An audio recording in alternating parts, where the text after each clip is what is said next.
session reduced state school funding for basic entitlement per district by approximately 4.5%.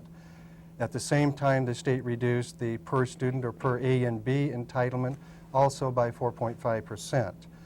At the same time, states then allowed schools to recover 4% of that loss, 4.5%, by going out to the local voters in the form of a voted levy to recover some of those lost funds. Additionally, the state has reduced traffic education reimbursement from the last year to this year from $114 to $75, and over the past 2 years, that reduction has been almost 100%. The bottom line of the changes that we face with the legislature in terms of school funding is that Missoula County High School will have fewer dollars to educate more students for the upcoming year 94-95, and you can see on the chart that the 93-94 average amount spent per student is $4,744, whereas 94-95 with our reduced funding, the average amount spent per student is approximately $4,702. Thank you very much, Bruce. Next, Maureen is going to talk to us about a number of different things. We're going to talk some about the growth in the community. She's going to speak about some aspects of quality of education at the high schools, the credits that students are taking. She's going to touch on test scores, talk some about extracurricular and cost of administration. Maureen? Thank you, Lorraine. How many people do you think are living in Missoula County? I've always been faced with that question wherever I travel, whatever I do, and I always respond something like, oh, around 60,000. I think we always underestimate the county burden of population and the growth that has happened. We've looked at it at one place, and we think we're still there. Missoula County has been expanding rapidly, and notice that in 1970 we were at about 58,000. Close to that 60 average. And then in 1980, we grew to 76,016 students. That was the point at which we built Big Sky High School because we had such a strong student population. That was at the point at which our tax base permitted us to expand Hillgate High School with a new library and other much needed facilities. Since 1980 and those two expansions at Big Sky and Hillgate High School, we have not expanded our facilities and we have not moved as much as the population of Missoula has. Notice that we're up 1991, 80,000, 1992, 82,416.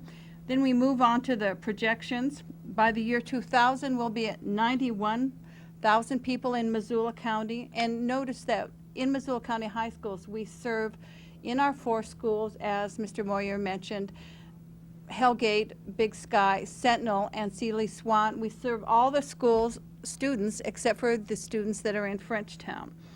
By the year 2005, we'll be at 95,000 persons, according to the projections, and it may be more if the Big Sky keeps getting written up in Time Magazine and all the other popular press. And then by the year 2015, we'll be at 103,000, almost the double of where we were in 1970. These statistics have important ramifications for instruction, instructional equipment, buildings, maintenance. All of those features, those things must grow with the population, and the mill levy can help us keep on track in those statistics. As we've noticed the population growing, you can see on the chart on your left that our students are increasing appreciably. In 1993-94, we had 3,572 students served in our 4 schools. And in 94-95, we estimate 3,754. It can be more. We have a good number of people moving into the county high schools, and out of the county high schools, we may have 200 new students, we may have 300 new students. It depends on industry, the economy, and people's decisions. As Mr. Moyer said, you'll note down at the bottom of the chart that for 94-95, we are decreasing our per pupil spending in Missoula County High Schools. You all know that inflation still continues, that costs increase, but we have tightened our budget so much that we are reducing our expenditures, per pupil expenditures, even though we have increased expenditures ourselves in the Missoula County High School system. We have a very high-quality system in Missoula County High Schools. We have strong educational opportunities. We haven't been content simply to meet state minimums and state accreditation minimums.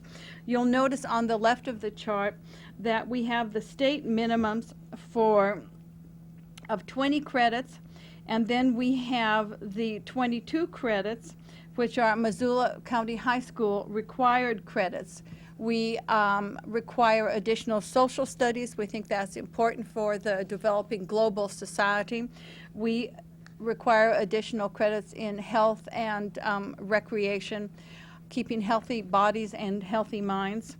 And if you look on the far right of the chart, you will see that we have a good number of electives available. Our students at Big Sky High School in orange there on the chart, and then our students at Hellgate High School and Sentinel High School, they will take 28, 32 credits. Those will be what would be available to them.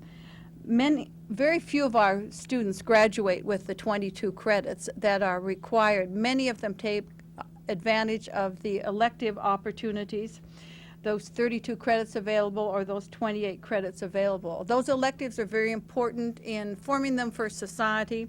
Those electives include honors courses, technical courses for important aspects of our society, special courses for children who need additional work, foreign languages. Those are the courses that we are able to offer in current budgeting, but which will be jeopardized if we don't have mill levy capacity. How have Missoula County High School students fared in national standards? Our students have consistently been far above national standards. You can see the chart here that's color-coded, pink for language scores, and then the purple for science, the green for math, the overall, and then the red for reading. Notice the percentiles. We are consistently in the 60th, 50th percentile. We are far above national averages. The purple scores in science, you notice that our students are particularly strong in the sciences. We're very proud of that program, and we are up to the 68th percentile there in the grade 11 on the far right, on grade 11 in the sciences. Our students are consistently strong in the California test of basic skills. And of course, all of those statistics are available to you if you'd like to go through them at Missoula County High Schools.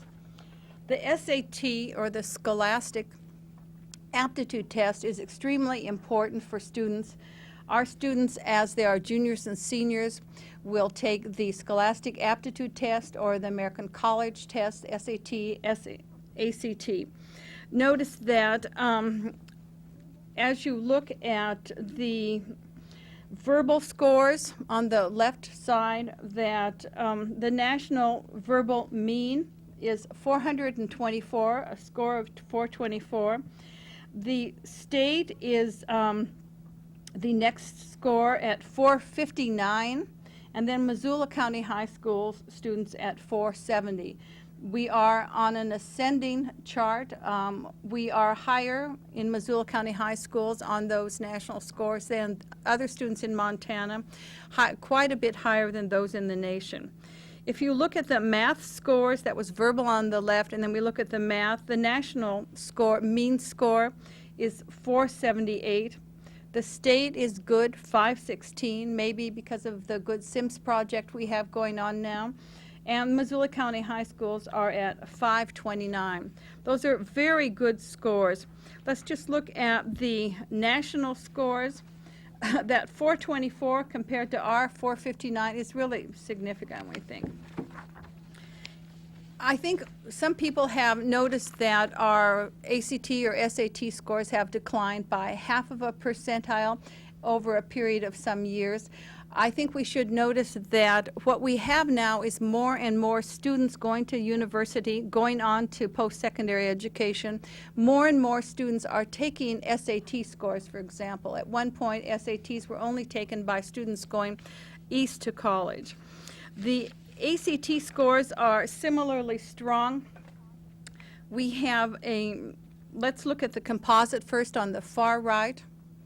The composite, the national score 20.7, state 21.6, and MCHS 22.5. A student with a 22.5 ACT will survive in any middle range and many upper range universities.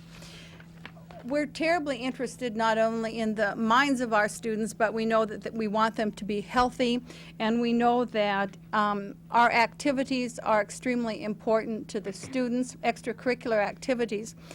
And so I'll pass to Molly Morris, who's an outstanding soccer player and active in a number of other high school athletics. I think the easiest way for me to discuss the value of MCHS extracurricular activities is to answer 3 questions, and that's who, what, and why. Who participates in extracurricular activities? The answer is all students. MCHS discriminates against no one. All varieties of students take part in our extracurricular activities, both as spectators and as participants.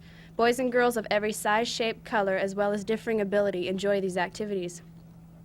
What kinds of programs are offered at MCHS? Some may not realize the actual quantity that is offered to students. In accordance with Title IX regulations, girls are offered the following: soccer, tennis, golf, swimming, drill team at Hellgate, softball, cheerleading, speech, cross-country, drama, key club, track, band, orchestra, choir, volleyball, basketball, and the list goes on. Boys are offered many of the above, as well as football and wrestling. As students, we are very lucky to have such vast opportunities. The programs offered cater to a diverse student population. Essentially, there is something for everyone, no matter what the skill level of the individual. There are varsity, JV, sophomore, and freshman levels of competition in addition to an intramural program at all the schools. Why do extracurricular activities even exist? One could reasonably argue that MCHS should eliminate all extracurricular activities and redistribute the money to help the students academically. This would be very detrimental to all students, and this is why. By participating in extracurricular activities, students learn many valuable skills, such as leadership, teamwork, respect for others, communication, responsibility, problem solving, strategy, etc. Social skills are enhanced. In many cases, as Maureen said, physical stamina and overall health improves. The student learns how to cope with defeat and success. The importance of these skills lies in the fact that they are lifetime skills, that they will remain with the students long after they have graduated from high school. All-day students take classes that fulfill requirements, classes that are mandated, the exception being electives. Extracurricular activities provide the only time when students get to choose what they want to be involved in. In some cases, students who are outstanding in their field of activities have the ability to pay for college expenses through scholarships. Also, colleges look favorably upon students who have taken advantage of extracurricular activities at their schools.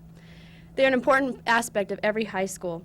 Each student should have the option of whether or not to participate. And if these choices are available, if these choices are not available, students will be forced to seek other avenues other than the activities that now exist at schools, avenues that could in the community be non-existent.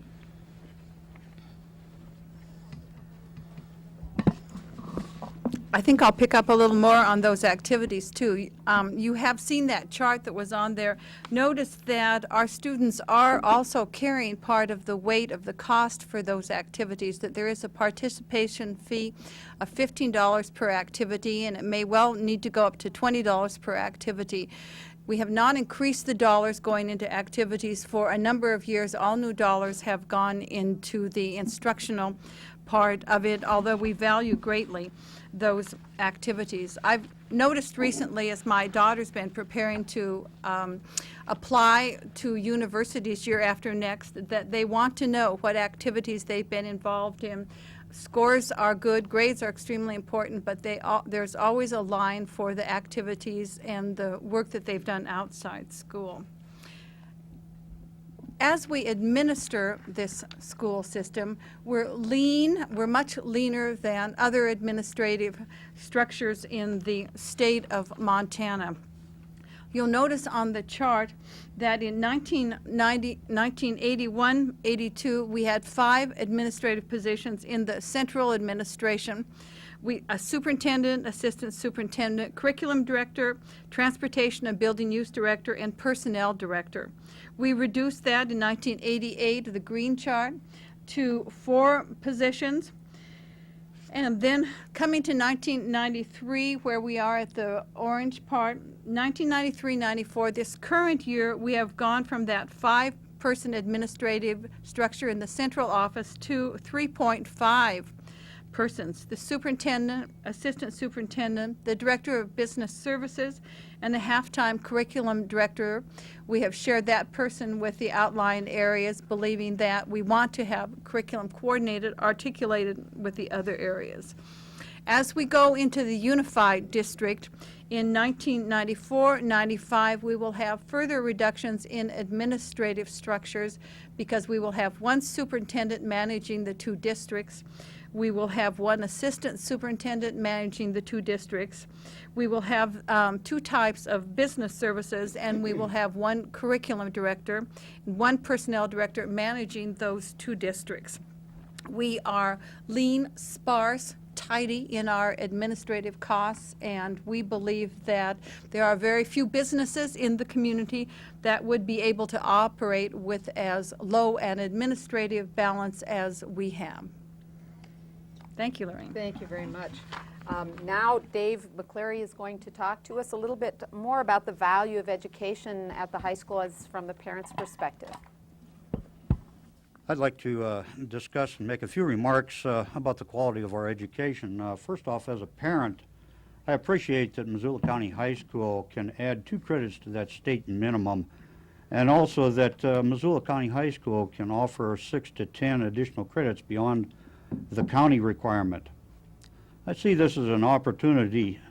I also see this as an expanded and exposed educational experience, especially for the additional electives and where advanced courses are offered.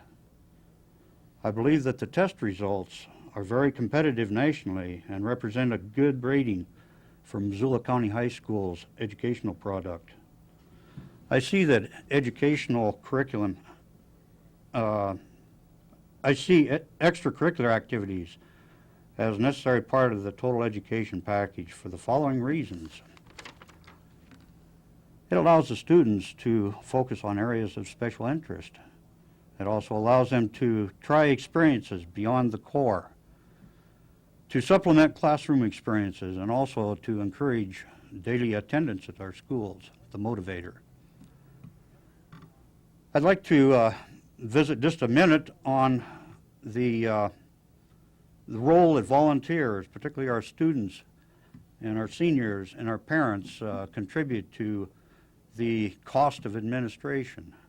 We see those volunteer services as a real opportunity for the district to corral some of their overhead costs. Also look at the extra duty that's performed by staff and faculty beyond the call of duty in a lot of cases. And we don't see that represented on our charts, but believe me, it's there. We also understand that there are donations and plenty of contributions in cash and in services in kind. I think we need to be aware that all that's taken place and count that as we look at the administrative costs that we incur. I guess if there's one thing I'd ask, I think I want to make sure that we all understand that we have an obligation as well as that right of obligation to vote on May 3rd at our county election. And I guess I would entertain that we have the opportunity to vote with a yay or a nay. And for those that do choose to vote with a nay, I would ask that you then immediately offer an additional opportunity or alternative. And I'd also say for those that are encouraged to vote yes for this levy, that don't stop there, become involved in the public education process that Missoula County is so proud of. Thank you. Thank you, Dave. Bruce, why the mill levy?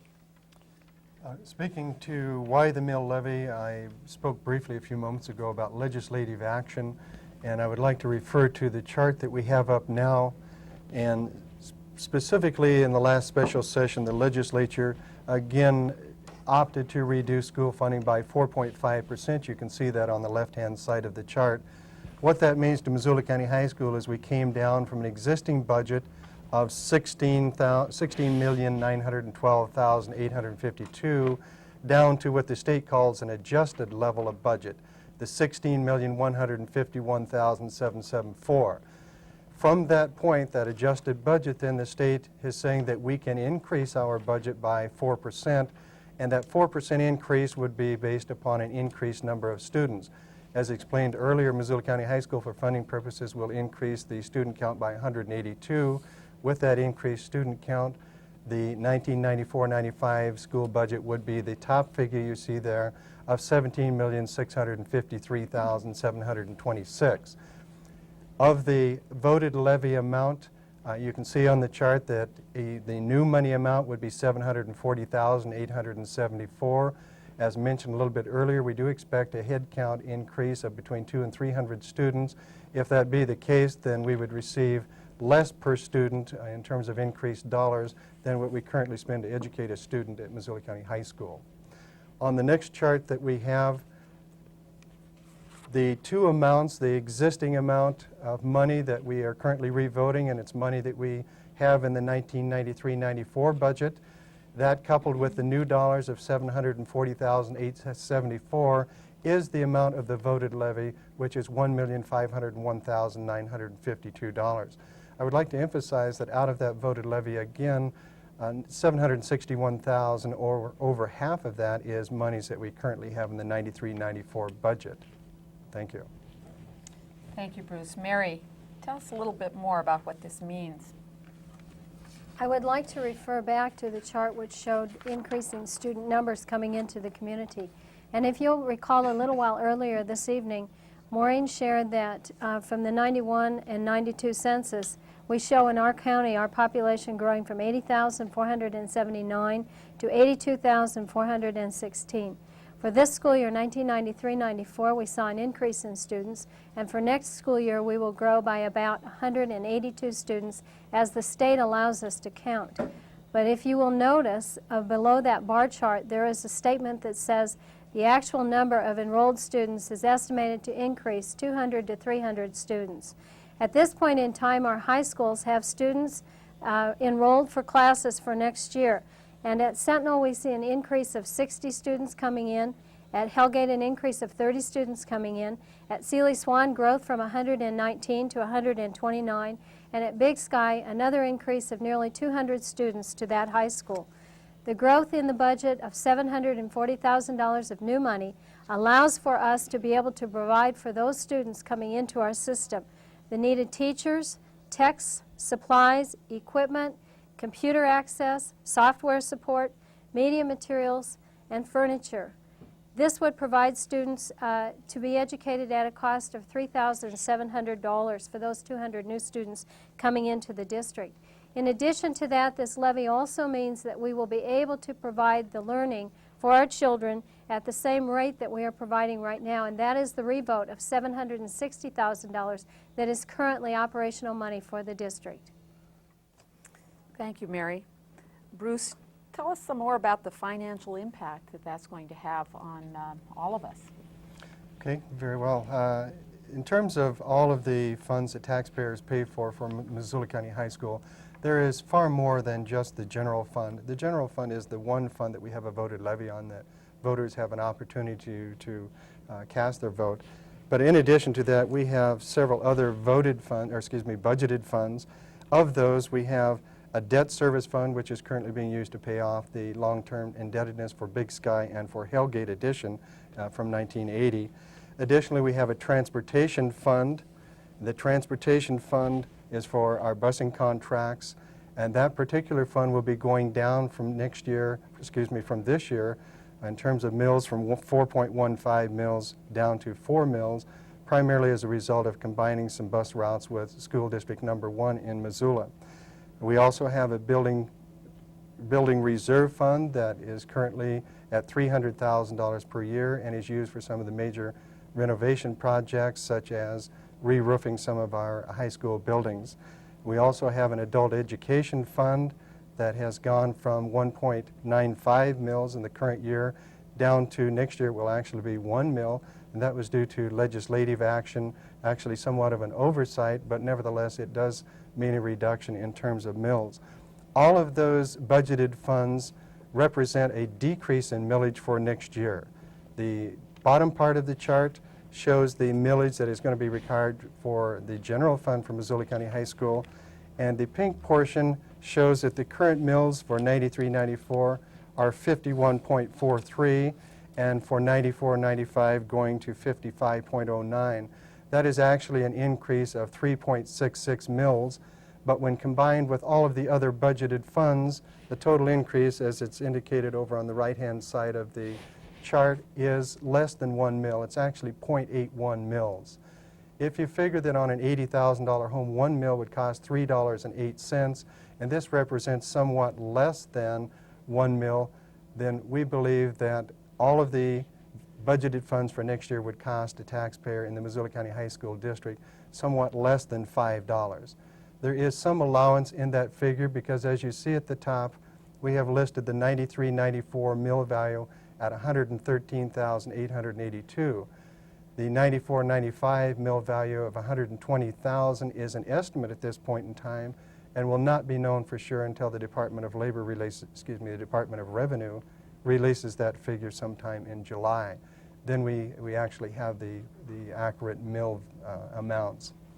But again, we do feel very comfortable that it's going to be somewhat less than $5 for a taxpayer throughout Missoula County High School, and within that $5 there is somewhat of a leeway in case that the value for the mill levy is somewhat different from the $120,000 that is currently being estimated. Thank you. Thanks, Bruce. Mary, some more specifics about some of these financial aspects.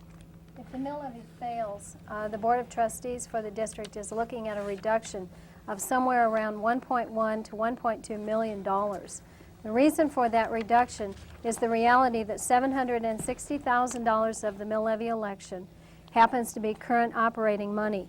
In addition to that, we still have to prepare for those new students coming in, and that means that there will be additional teachers needed to be able to educate those children, as well as our increased costs for doing business for next year will be an approximate increase of $250,000.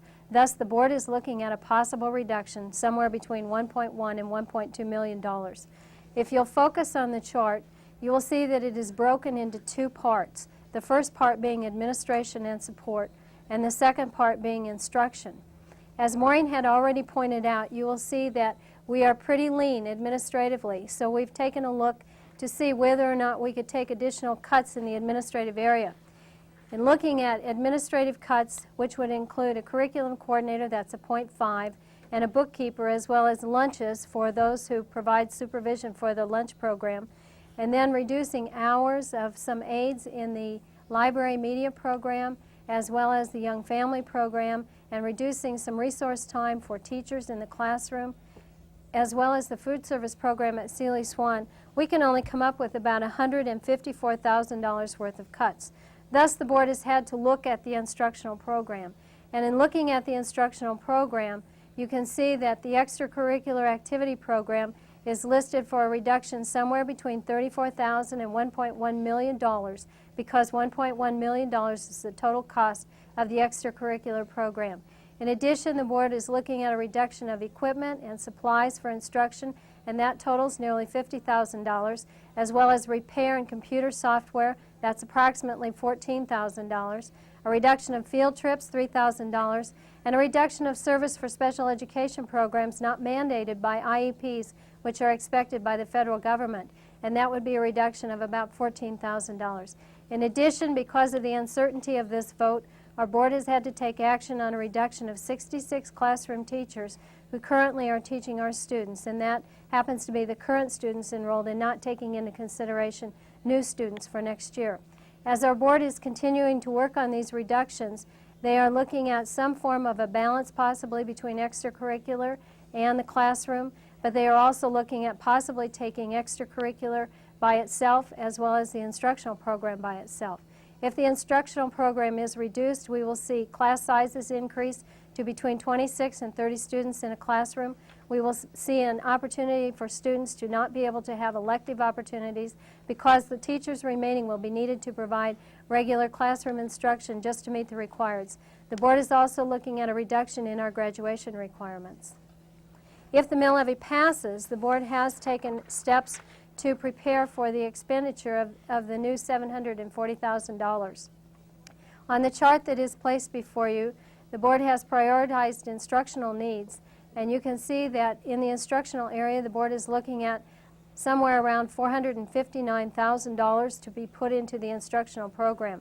This will take into consideration the new teachers that are needed, as well as the business labs that are being put in for next year, additional staff to work in the alternative learning program, supplies and equipment to meet the needs of new students, as well as supplies and equipment for the alternative learning program.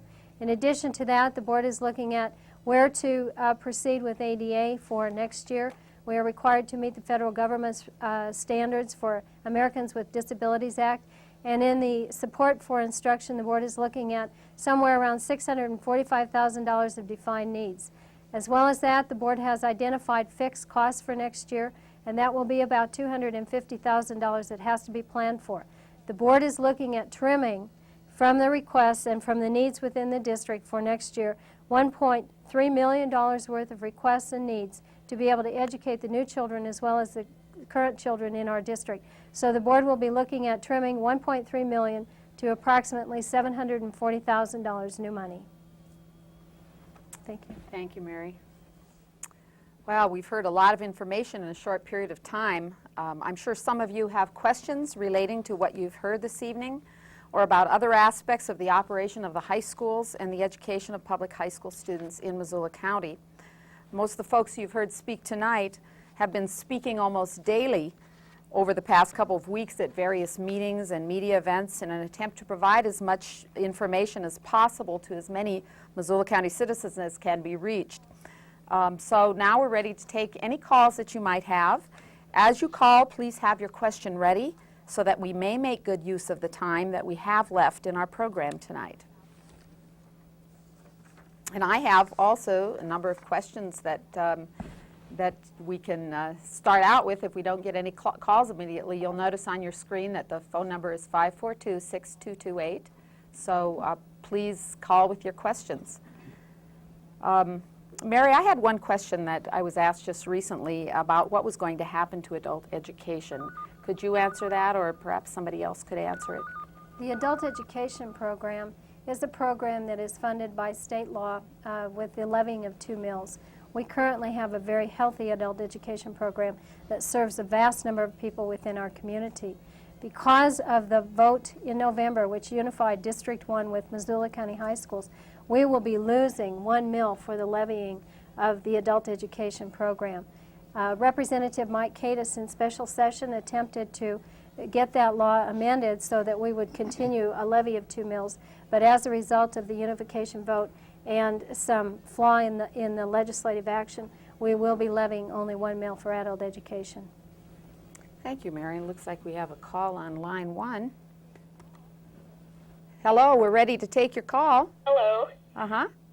My question is really for anybody who wants to answer it, but perhaps particularly for the superintendent. I am a 1989 graduate of Hellgate High School, and I've been through college and am now out in the working world. And I find that it's very easy to lose sight of what's going on in the high schools and to neglect the importance of elections like this. So it concerns me that somebody who has been away from the high schools even longer just might not even be aware of what's going on and might not feel a connection to the importance of this election. Could somebody just say a little bit about why somebody who doesn't have kids in school or who isn't a teacher or doesn't really have a particular connection to the high schools should be concerned about voting in this election? Thank you very much. Anybody? I'll Mary. start out. Okay. I think we have to remember that when our country was set forth, the originators of our Constitution said that public education would not be an individual's choice, it would be a state's right. And the state would set forth public education to provide for the society and to educate a society to take action in our governmental system. In addition to that, we have to think about the future of our youth. Our youth are facing unbelievable choices in their lives today as they are teenagers and younger. They are also facing the reality that in their careers they will face, at least according to statistics today, 7 career changes.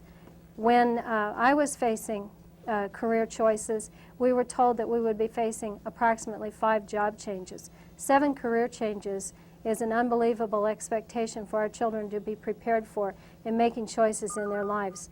In addition to that, with the future of our country dependent upon these young people as they grow, so that they are creative problem solvers and good decision makers, these people also have to be prepared to go out into the world technologically sound. Whether they go for a minimum wage job or whether they go for an Ivy League college, they have to be prepared for a technological world. This is a mandate that public schools must be able to provide for children. If you look at children who are not adequately challenged, you will see that they will make choices that are undesirable choices in our society. And those choices deal with criminal activities. They deal with welfare type situations for children. These are not the types of behaviors that we want our children to be able to pursue. And Maureen wanted to add something too. I'd like to add to that, too. Notice that we're spending just about $4,000 a year to educate a young person in Missoula County high schools. But it is a cost of $30,000 per year if we have someone in the prison and the state maintains them. We are the best bargain for social reform. We are the best buffer against violence in society. They are your sons and your daughters, too, as Maya Angelou said the other night on the Horatio Alger Awards. We're all responsible for all of them. Thank you. Thanks, Maureen. We have another caller now. Hello? Yes, I have no problem with spending money for the children. I have a problem with comparing them to criminals. Why can't the district find a way to cut back on the administrative costs and transfer that directly down to the student rather than burdening the taxpayer with an additional levy raise? Thanks for calling. Maureen? You'll notice that we have reduced our administrators, our central administrators, from 5 to 3.5 in the time period we indicated on that chart. We have held steady in our building administrators. Our building administrators have a lot of responsibility. I think if you would compare the amount of money we spend, our percentage of the budget is under 10%. It's about 9% for all of our central administration and all of our building administration. You would find that that's quite low for running an institution which serves as many students as ours do. We have cut administration. We continue to cut administration. That was one of the reasons for unification. We have reduced administration, and we are paring it to the bone to leave the dollars in instruction. Thanks, Maureen. Another question, Mary or Bruce or whomever might answer this, that I have gotten from people is, why does the high school pay for students at Sealy Swan? Why is that part of our budget? Missoula County High Schools is a school district that has 4 attendance centers as a part of the district, and that is Sealy Swan High School, Hellgate High School, Big Sky High School, and Sentinel High School. Sealy Swan is an integral part of Missoula County High School's school system.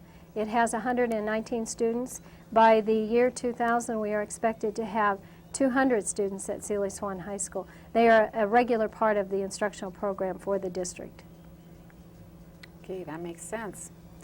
I know that there was a lot of talk about the number of periods per day that we might be able to fund on a budget, depending on whether we have the budget that we're asking for in the mill levy or another budget to work with. And I know that we talked about a 6-period day. There's also currently this year at Big Sky High School an 8-period day. And at Sentinel High School we've been operating on a 7-period day. Why have we had to look at a 6-period day, and what are the implications of that? Who would like to talk about that? Well, I know that I know that at this time they're having the juniors fill out and all the underclassmen fill out schedules that will agree with a 6-period day, in addition to schedules that will agree with a 7-period day. And I feel that the reason that of course they've been looking at it is because that's just another one of the cuts that will be necessary to take place, and they're preparing for next year in case the mill levy fails. And students are realizing as they plan for their 6-period days that they are not being offered as many courses, and that courses will have to be eliminated entirely. And this is true at all the schools, and it's especially at Seeley Swan. If the non-tenured teachers are let go, it reduces drastically the amount of courses that will be offered, especially in more of the specialized areas like the foreign language department, the arts department, and the science department. Our board has had to face the possibility of reductions around $1.1 to $1.2 million. And in looking at how to be able to offer an instructional program for children, they recognize the fact that we cannot afford an instructional program that provides for 7 and 8 choices for students in a school day.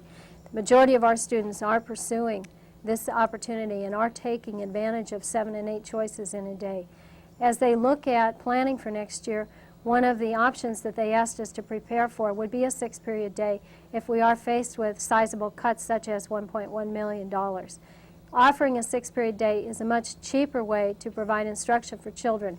It also causes that your teachers will be converted to teaching required classes and then elective opportunities with those that would be left after all the requireds are provided for all the students. So that is why we're looking at a 6-period day in relationship to a 7 and an 8-period day. In addition to looking at reduction in the instructional program, the board is looking at what the extracurricular cuts may do to offset instructional program cuts. Thanks, Mary. There's been some criticism of the information that has gone out on the proposals, the 6-period day proposal. There's also been some charges of possible scare tactics with this information that has gone out. I understand that state law figures into some of that certain kinds of information has to go to the teachers, that perhaps state law figures into information that has to go to the public as well. Mary or Maureen, Bruce, anybody? State law specifically says that we are not allowed to campaign for school elections. We are expected to provide information. And we have interpretation from the Montana School Boards Association, which says that government agencies have an obligation to keep citizens informed and are in fact virtually required to do so by the open meeting law. School districts should inform citizens of the impacts that a ballot issue will have on a district. However, this information should be kept factual. It should include an explanation of the various alternatives and the consequences that a board is considering. The reasons for certain board actions can be explained. A school board member should not advise a citizen on how to vote in any informational material prepared and delivered at district expense. As a result of the expectation to provide factual information and also to provide alternatives, that is the reason why this material has been prepared, showing what alternatives may be. Thank you, Mary. Let's take another call. Hello. Hello. The Missoulian today said that the teachers were 90% of the budget and that there isn't anything you can do about the budget because of that. Would someone on the panel please comment? Thank you. Thank you. Let me start with that question, please. First of all, the 90% was a little bit high. We did an analysis of our budget for the 93-94 school year, and we found that the total of all salaries and benefits comprised about 85% of that budget, but some of the benefits included in that were things like workman's compensation. There are things directed by state law that we must have but don't necessarily benefit the worker directly unless they do have an injury on the job. So I would say that the 90% is somewhat inflated, and there are some things in there that are related to workers' benefits. There also was a comment in the Missoulian this morning that represented that our contracts do not allow for a reduction of teacher salaries. And that indeed is not quite accurate. State law provides that teacher salaries cannot be reduced. There is one consideration. Of course, there are some means of give and take in the number of teachers. If we change to a 6-period day, it will perhaps require less teaching staff. We have released from contractual responsibility all of our untenured teachers. We have released teachers who were on single-year contracts. As Superintendent Wagner said, we have told 66 teachers that we are uncertain whether we will be able to hire them back next year. So there is a fair amount of give and take. There are some fixed costs with teachers, but there is a fair amount of give and take that we work with very carefully. I've heard quite a bit in the news and from people who have a lot of interest in traffic education. What's the future of traffic education for district students? Our board has been talking about traffic education since September. The board recognizes the fact that the state has reduced its contribution to school districts for students who participate in traffic education classes. We used to receive 2 years ago $140 per student who completed successfully traffic ed. That has been reduced to $117, and for next year to be reduced to $75 per student. That's nearly a 50% decrease. As a result of that, the board is looking at what to do with traffic education, whether or not to keep it as it currently exists or to require that students would have to pay for the class somewhere between $200 and $300 tuition, not receive credit, but it be allowed during the school day. The board is struggling with where to go with traffic education. It does not have enough money in the general fund to be able to contribute for the increased cost for traffic education. So at this point in time, we do not have an answer, but we know that we are working on solutions. Thanks, Mary. Looks like we have another caller. Hello, you're live on MCAT. Yes, thanks for taking my call. I'd first like to commend you for presenting this program and encourage voters out there to get out and vote tomorrow and support the mill levy. And I have a question about sabbaticals and the future of sabbaticals in the district, if someone would like to comment on that. Thank you. Thank you. I'll comment on that because I'm a firm believer that teachers need time to refuel and to go back to school, to bring themselves up to date on the new technology and the new curriculum. However, it's very difficult for us to fund sabbaticals when we need to hire someone to replace that teacher who's gone part of the year. It's very difficult for us to fund them if we're uncertain what our budgets are. Even at the best, our budgets are pared down, and we realize the importance of sabbaticals. We've also increased other opportunities for re-education of teachers, the pupil instruction-related days, the seminars that we send them to in their specialty areas. Sabbaticals are an important part of re-education and keeping our teachers current. It's just a question about what the level of budget is. At this point in time, we have $38,000 of requests for sabbatical leaves, and that's with 3 sabbatical leaves for the upcoming school year. And because of the uncertainty of our budget for 94-95, the board has tabled any action on sabbaticals until their meeting in May. Thank you. Oh, it looks like I'll do a quick one here. How much of the total lottery monies go to the public schools? Across the state of Montana, the public lottery provides approximately $8 million. Last year it was about $8 million. And for 94-95, we anticipate that'll be about $8.8 million. Thanks. Thanks, Bruce. Mm-hmm. Did we have a call? Okay. All right. There's a line 1 call? Okay, thanks. Hello, you're live on MCAT. Hello. Hello. Yes. Could someone there please speak to the issue of comprehensive high school and why it is important to maintain a comprehensive high school rather than a narrow high school, narrowly defined in terms of academics? Thank you. So that's about comprehensive high school? Mm-hmm. Comprehensive high school provides for students who want to do a variety of things when they leave high school. And we know that when a child makes a choice at 16, 17, or 18 years of age, often that choice changes when they're 20, 22, 24, 35, and so on.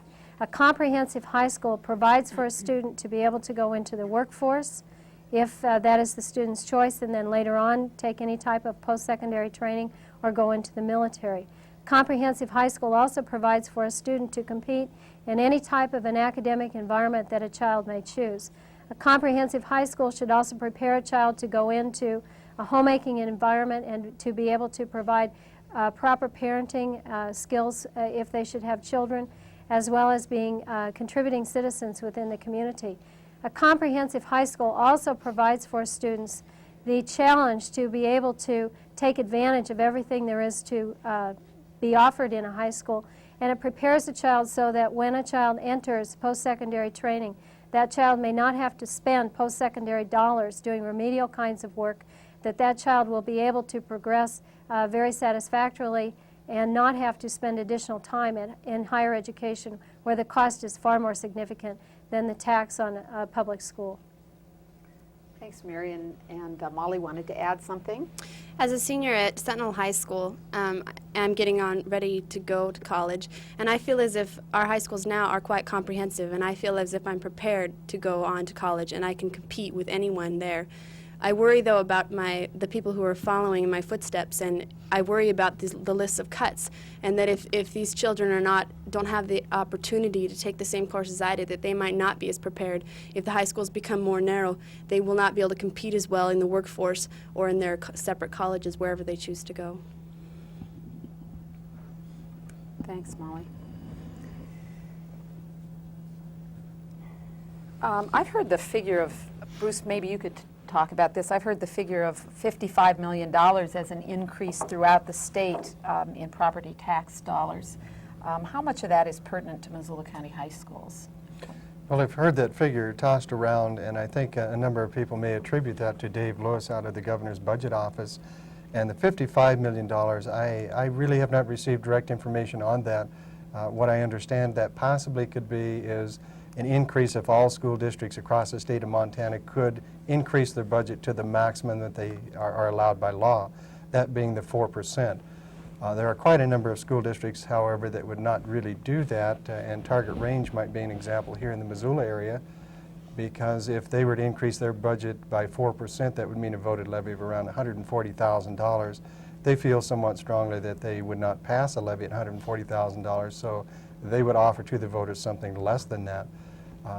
In terms of the increase to Missoula County High School, the increase next year for Missoula County High School in all of state sources is about, it ranges depending upon the value of the mill, but it's anywhere from a $40,000 reduction to about an $80,000 increase, and that's for all state sources across the state.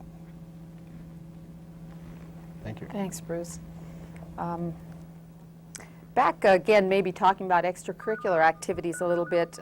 Dave, what would be your idea about cutting out all extracurricular activities and only allowing those who want to pay to participate? Do you have any feelings about that? Because I've heard that expressed as a possibility of a way to save money. Yeah, I guess my position on that, it would be that the extracurricular activities are really a part of the total educational package, and I think extracurricular activities accommodate a lot of the core subjects and maybe just the atmosphere of the school, and I see students, as I mentioned earlier, the motivation to become involved in school activities brings them to school on a daily basis. You know, we all have ups and downs on our days and our weeks, and I've heard mentioned that the idea of being able to go to school that particular day with nothing more in mind than just being able to participate in a thespian's activity or some extracurricular activity got the student going for that day and held them in school that day, even though they attended classes. It was a side benefit. Thanks, Dave. Molly wanted to add. I'd also like to say that I've heard, in addressing Lorraine's question, it seems like it's been talked about that if children are forced to pay for their own extracurricular activities, that it could lead to being, sports could be termed elitist, and I worry about that. I think that I'm a firm believer that each student should have the opportunity to choose and to have that option open if they would like to participate. They should have the opportunity to do so. I think it's important to remember, too, that extracurricular activities provide school spirit, it provides pride, and this is something that we are trying to teach our children, pride in the community, pride in their schools, so that they can use that value as they go out into their own adult lives. Another thing that's important with extracurricular activities is to remember that students have to maintain certain academic expectations when they are participating in extracurricular activities, which in turn benefits the child academically. I think we had another caller waiting, and it appears that we may have lost that call. I apologize if we did lose somebody's call. So is there anything else? Looks like we're getting our sign to kind of wrap this up. Is there anything else that anybody would like to add before we do that? I'd like to add one clarification. We want to thank the voters who supported the District 1 mill levy last week for the center schools, the K through 8 schools in Missoula. We are a unified district as of July 1, but state law insists that we have two separate budgets. That's why we're coming to you with a separate budget. We have a unified management, we have unified administration, but state law requires us to do separate budgets. And we certainly will appreciate your support on Tuesday, the support that you gave to the elementary school children. Sometimes we think that when they get to high school, they're somebody else's responsibility, but they need you much. Thank you. And I want to thank all of those who've participated tonight, with special thanks to MCAT volunteers who so willingly responded to calls for assistance. Thanks to all of you who tuned in tonight.